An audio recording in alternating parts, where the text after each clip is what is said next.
Bueno, estamos de vuelta con la incorporación de la señorita Laura Di Marco, que me estaba haciendo un reclamo de género, como bien corresponde, dice mucha testosterona en esta mesa. Laura, gracias por venir esta noche. No, un gusto estar acá Tengo con una primera pregunta. me siento así como observada, ¿no? Y después charlamos, sí, mira la mesa. Sí, sí. Una primera sensación térmica de las incorporaciones del sector privado al gabinete Mauricio Macri. En realidad tengo impresiones encontradas. Por un lado me parece, por ejemplo, el caso de Susana Malcorra o incluso de Gustavo Lopetegui, a quien conozco bastante, me parece que tienen una gran calidad técnica, ¿no? Son cuadros técnicos que formados versus un gobierno que se va, que realmente, qué sé yo, cuando vos vas a cumbres de América Latina, de países de América Latina, son funcionarios con muy alta formación técnica, con másters en el exterior.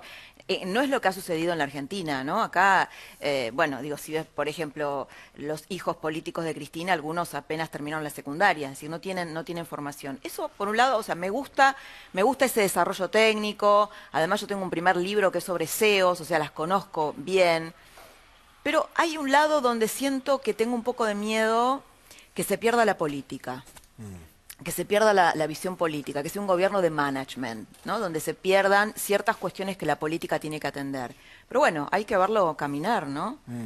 Sin prejuicios, no sé, tengo estas dos sensaciones. Me ayudó a plantear el tema que quería traer aquí, ¿no?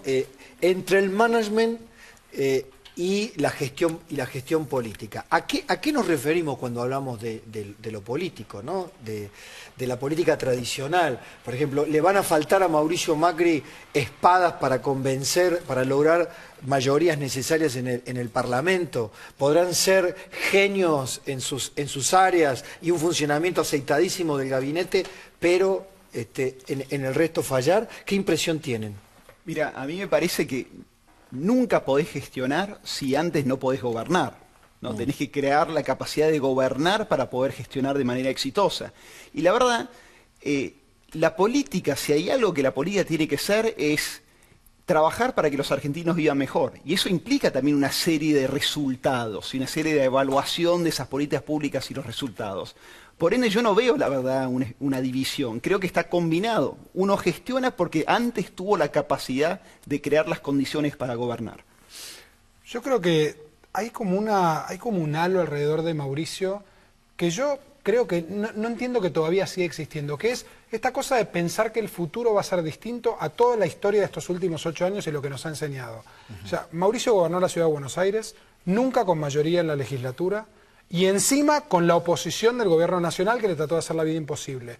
Y terminó su gobierno con una popularidad arriba del 70%. Entonces, ¿qué nos hace pensar que no va a poder gestionar un gobierno nacional con minoría en el esquema legislativo, sin un esquema supranacional que le haga la vida imposible? O sea, yo creo que tenemos que tener un voto de confianza. Mira, a favor de esa tesis, y después lo charlo con Laura, se le puede aplicar a Mauricio Macri lo que también se pensaba de Néstor Kirchner. Yo recuerdo claramente haber visitado Río Gallegos, Santa Cruz, en los primeros años, y cuando desde allá te avisaban, ¿no? Ya van a ver lo que es Néstor, te decían. Sí. Ya van a ver lo que es Néstor. Usted no. Y en el fondo, uno pensaba, bueno, pero es que lo ha aplicado acá, en Santa Cruz, el país no es Santa Cruz, Buenos Aires no es Santa Cruz, y resulta que, digo, son ejemplos absolutamente inversos. Exacto. Pero que en el fondo, para bien o para mal, para bien en términos del proyecto político que quiso Néstor Kirchner, discutible desde mi punto de vista si fue eficaz o beneficioso, terminó aplicándolo al país. O sea, y en ese caso en Santa Cruz. ¿Vos creés que el modelo, los lineamientos generales del modelo en la ciudad de Buenos Aires se pueden trasladar tranquilamente? No, pero, a ver, creo aparte que es una falacia hablar de que la gente que tiene experiencia de management no tiene experiencia política. Muchos de ellos hace 8 años están. Es como me digas que Esteban Bullrich no tiene experiencia política. Yo digo, ¿qué quiere decir que no tiene experiencia política cuando hace 8 años se sienta con los gremios para asegurarse de que empiecen las clases a término? O sea, ¿cuántos años es tener experiencia política? ¿20 años? ¿5 años? ¿Cuál es el límite? ¿Cuándo uno ya sabe de política o el hecho de que uno sabía de management lo condena a ser un manager toda su vida? Según cómo se entienda la política, ¿no? Porque yo pensaba en tus ejemplos. ejemplos del libro Pasaje al Futuro, ¿no? Y de lo que planteaba Iván, la gestión, ¿no? Cómo hacer que los ciudadanos vivan mejor. Digamos, cómo hacer que a partir de pequeñas medidas eficaces los ciudadanos, no importa en qué área, sientan que tienen un poquito más de calidad de vida. En otros países, la gente del sector privado que está buscando el atajo, los tecnólogos, los que están buscando el atajo tecnológico para mejorar la vida, ¿cómo se llevan con la política, Santiago? Mira, yo siempre trabajé desde afuera de la política y como tal a mí me parece muy importante, por eso fue mi pregunta cuando tuve la oportunidad de preguntarle recién a Esteban, fue respecto de los padres, porque siempre pensamos desde la oferta, ¿no? La oferta educativa es deficiente, no tiene calidad y no pensamos del lado de la demanda, los padres son la demanda. Cuando, a mí el ejemplo que me encanta mirar, ¿no? Uno piensa que las universidades o las escuelas no están dando lo que los chicos necesitan para el futuro, pero cuando vos mirás, los que hoy están entrando a la universidad son chicos nacidos en el 97, o sea, los millennials, los famosos millennials, están llegando a la universidad. Cuando vos mirás el censo de la UBA, ¿qué carrera son los tipos, los nativos digitales, los que usan una compu desde que nacieron? ¿Qué carreras eligen los millennials nativos digitales cuando llegan a la universidad? Abogacía, contador, arquitecto, psicólogo. Argentina tiene un dramático déficit de ingenieros. Yo digo, de mi trabajo como emprendedor, hay compañías en las que el gerente tecnológico gana más que el gerente general, porque esa es la pelea que tenés para poder contratar buenos ingenieros que vengan a trabajar. Hay muchos ingenieros que no llegaron al título de ingenieros porque no se reciben, porque les llueven las ofertas de laburo para irse a trabajar al sector privado con sueldos altísimos antes siquiera de terminar la carrera. Y vos ves que eligen los chicos y siguen eligiendo las mismas carreras tradicionales. Yo creo que gran parte de la transformación, y esa es mi apuesta desde afuera de la política, es no solo cambiar la oferta, ojalá pueda la política cambiar la oferta, yo quiero cambiar la demanda. Yo quiero gente que quiera, que sueñe con ser otra cosa que es psicólogo. Todo bien con los que quieran ser psicólogos, contadores, pero yo quiero chicos que quieran ser ingenieros, yo quiero chicos que, si vos le preguntás a cualquier chico argentino a qué emprendedor ellos admiran, te van a mirar con cara de desconcierto. Acá no admiramos a los emprendedores. Yo hace poco escribí en mi columna de la revista de un diario de los domingos sobre Elon Musk. Elon Musk para mí es la persona más destacada del mundo en este momento. Y te puedo apostar que 99% de las personas en Argentina no saben quién es. Es el tipo que para mí tiene el coraje más grande para intentar lo que todos han intentado hasta acá y nadie ha conseguido. Viajar al espacio desde el sector privado, lograr hacer autos eléctricos de manera competitiva que finalmente hagan que dejemos de contaminar el ambiente y tengamos autos eléctricos y ahora finalmente lograr que la energía solar se descentralice la red y llegue a los hogares. Ese tipo que está haciendo, ningún joven argentino admira a Elon Musk. Ese es el tipo de cosas que yo quiero cambiar. Si vos creás modelos aspiracionales diferentes, los chicos van a querer elegir las carreras del futuro y le van a poner presión a la política además para que de verdad no sea solo una cuestión de oferta, sea una cuestión de demanda. Que en realidad eso es la política, la capacidad de construir una mística. Venimos de una política que, otra vez, me pido disculpas por hablar adelante de un experto en el tema de esto, pero venimos de una política que justamente... ¿Cuál es? Vos, justamente, sos el tipo que más sabe, miraba el uno de los experto. tipos que más sabe sobre el tema del populismo, has escrito sobre ese tema. Venimos de una política cuya virtud era, como decía Laclau, articular demandas políticas insatisfechas con un significante común que básicamente era de tipo emocional. Y tenemos que reemplazarla por otra política que sea capaz de generar místicas.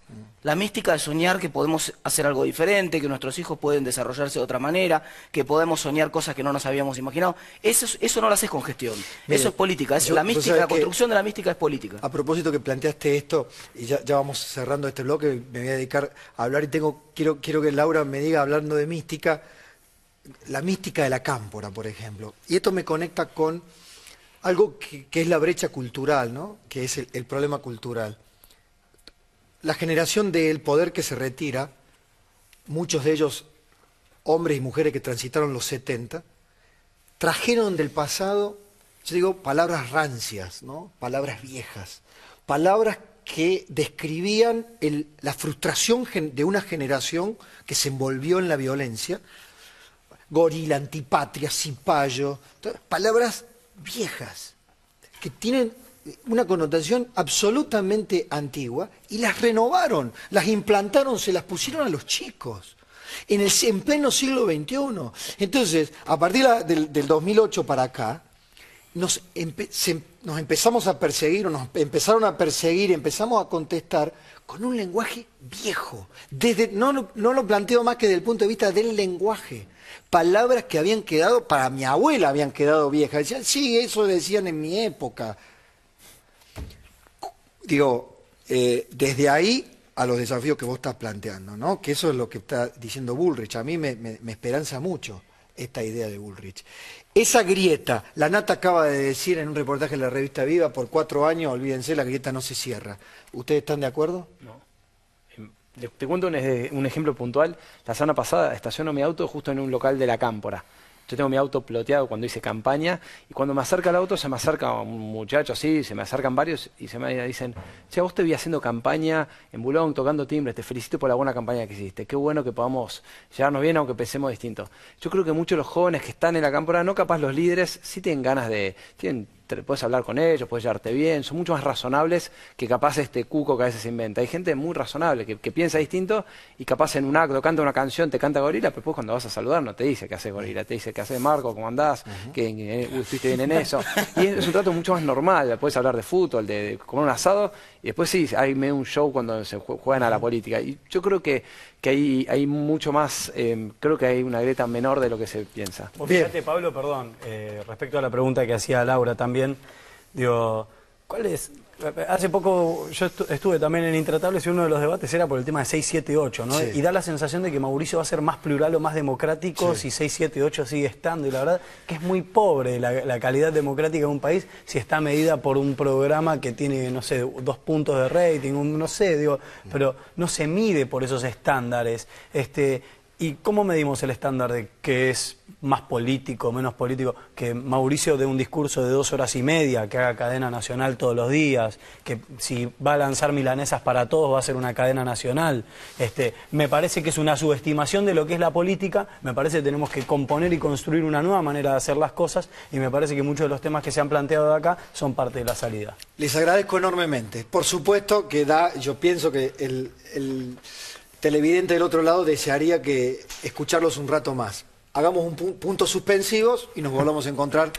No les sirvieron café, prometo café para la próxima. Okay. ¿Sabes? No, si no nos dormimos. No estamos gracias a los tres y cierro con una conversación con Laura en un ratito. Muchas gracias.